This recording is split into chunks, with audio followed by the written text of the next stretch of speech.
তুলে গেছি। আমি যখন এই বাচ্চাটার অভিজ্ঞতা দেখছি তখন উনি ভাবলো যে বাচ্চাটা যেহেতু হচ্ছে মেয়েটার বিয়ে করা যাবে বাচ্চাটার জন্য হলো বিয়ে করা। কিন্তু আসলে উনি আমাকে খুবই ভালোভাবে নিজেরা আমার বিয়েটা করেছে। কিন্তু বিয়েটা করার পর উনি শুধু ধর্ষণ মামলা থেকে বাঁচার জন্য তারপরে যে উনি আমার মানে শুধু এখন এমপি ওনার ভয়ে উনি আমাকে শুধু খরচটা পাঠায় দেন।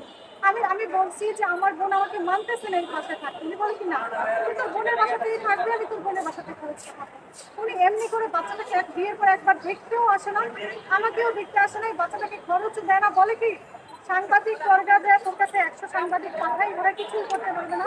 তুই কোর্টে যাবি, তুই মানে ইয়েতে যাবি, আদালতে যাবি, ওইখানে আমার 100 উকিল আছে, উকিল দিয়ে আমি আদালতে কিনে নিব, কোনো সমস্যা নাই। তুই যেখানেই যাবি সেখানেই আমি তুই কোনো কিছুই করতে পারবি না। তুই বাচ্চাটার এই খরচ দিচ্ছে না এডুকেশন। আমি বলি যে এখন তো আপনি খরচ দিচ্ছেন, যখন এমপি আমি জানি দুদিন পর আপনি চাকরি ছেড়ে দিলেন চলে যাবেন, তখন তো আমি আপনার পাবো না, আপনি এলাকা ছেড়ে দেবেন, তখন আমি আপনার কোন জায়গায় দিতে পারবো। আপনি একটা বাসা নিয়ে দেন, আপনি আমার দায়িত্ব পেলেন, যেহেতু আপনি এখন আমার বিয়ে করছেন। উনি বলে কি যে না তোর কোনো দায়িত্ব নিতে পারবো না, তোর একটা খরচ দিচ্ছি, তুই এভাবেই চুক্তি আপনার। আমি বলি তাহলে বাচ্চাটা আপনার বাচ্চাটা কি বাবা পাবে না, বাচ্চাটা কি বাবার কাছে যাবে না? বলে কি না এই জন্য আমি বাচ্চাকে কোনো কিছুই করতে পারবো না, কারণ আমি আমি আমি কিছুই করতে পারবো না, আমি অসুস্থ। উনি নিজের বাচ্চা অসুস্থ, নিজের বাচ্চা আমি তো ওনার কাছে জানি উনি ইচ্ছে করে সবার সাথে কোনো একটা সম্পর্ক। আপনাদের সম্পর্কটা কিভাবে? আসলে আমাদের সম্পর্ক এটা বলেন না, আমি গানে গেছি, গানে যাওয়ার গান মানে একটু বুঝাই বললাম।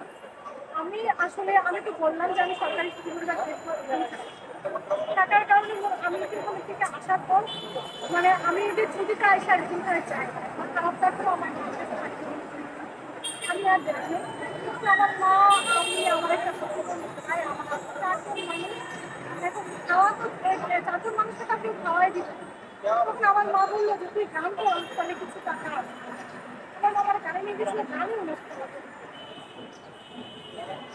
গানের পরিচয়, তারপরে একটা নাম্বার দিয়েছিলেন তারপরে। আমার আমার যখন ফোন ছিল আমার মায়ের নাম্বার ছিল, আমার মায়ের নাম্বার সেভাবে কথা বলতে বলতে প্রেমের সম্পর্ক। না, প্রেমের সম্পর্ক না, কথা বলতে বলতে উনি বলছেন যে উনি আমাদের সবকিছু জানছেন, যে আসলে আমার বাবাও আমাদেরকে দেখেন না এরকম একটা সমস্যা। উনি বলছেন যে তোমার আমি সিটি কর্পোরেশনের কাছে বললাম তোমার ভাইটারে গুলিস্তানে গোলাপ সারের একটা দোকান নিয়ে দিল, মানে আমার ছোট ভাইটা তখন উনি বলছেন কি এভাবে বিক্রি করার চেয়ে আমি মানে একটা দোকান দিয়ে দিতে চাই।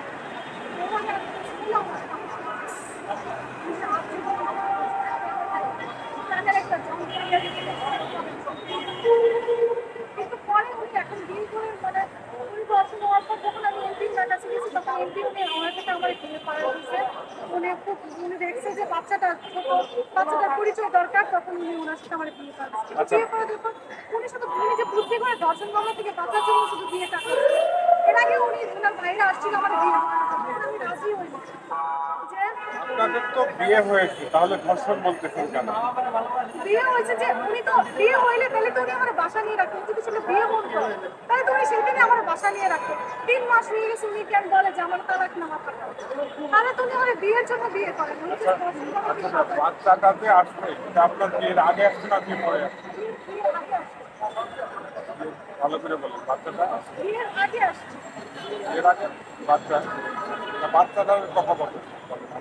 বাচ্চাটা বিয়ের আগে হচ্ছে, বিয়ের আগে হচ্ছে তারপরে আপনাদের বিয়ে হয়েছে। হ্যাঁ তারপরে আমি যখন ধর্ষণ মামলা দিব বলছি, আমি যখন এই বিষয়টা খুব বেশি বলতেছি তখন ওনার পরিবার বলতেছে আইসা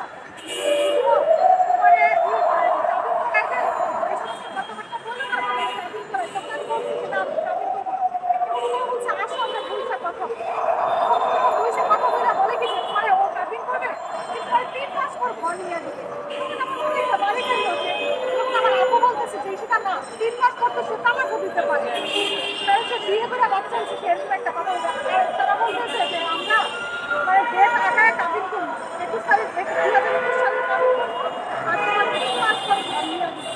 উনি আগে থেকে বিবাহিত ছিল না, উনি আরো বিয়ে করতে বিবাহিত। সেটা আমি জানতাম না, এখন জানছি, মানে আরো আগে জানছি। দিয়ে জানতে পারছি। তো ওনার বড় মেয়েটা ওনার চারিটা পালিতনি আছে, সেই পালক মেয়েটার সাথে ওনার চরিত্র খুব একটা ভালো না, সেটা চরিত্র নিয়ে জানতে পারছি। ওনার পালক মেয়েটা আছে, সেই পালক মেয়েটার সাথে ওনার সম্পর্কটা ওনাদের মহল্লার সবাই জানে, কিন্তু ওনার ভয়ে কেউ মুখ খুলে না।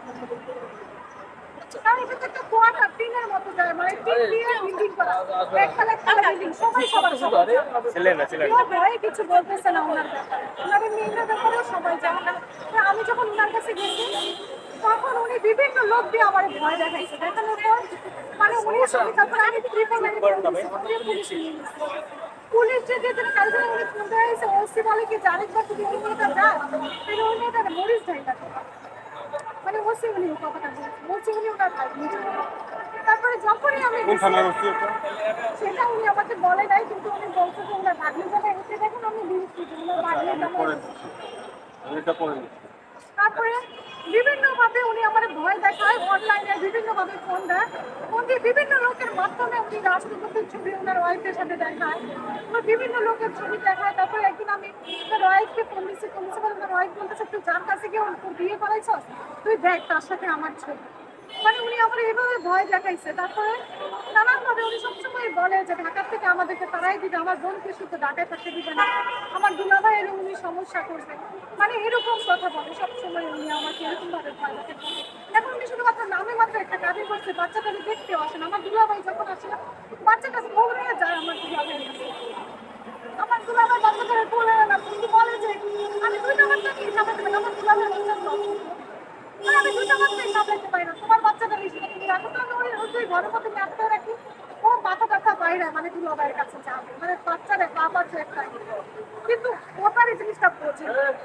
আমার দুলাভাই বলে যে এখন বাজার দর খুব বেশি বাড়ছে, উনি খাবার খরচ বাবদ আমার 5,000 টাকা ধরা 3,000 টাকা। যখন উনি মেয়েটার বিষয়টা আমি জানতে পারছি, তো আমি ধর্ষণের কথাটা বলা শুরু করছি, তখন থেকে উনি আমার টাকা দেওয়া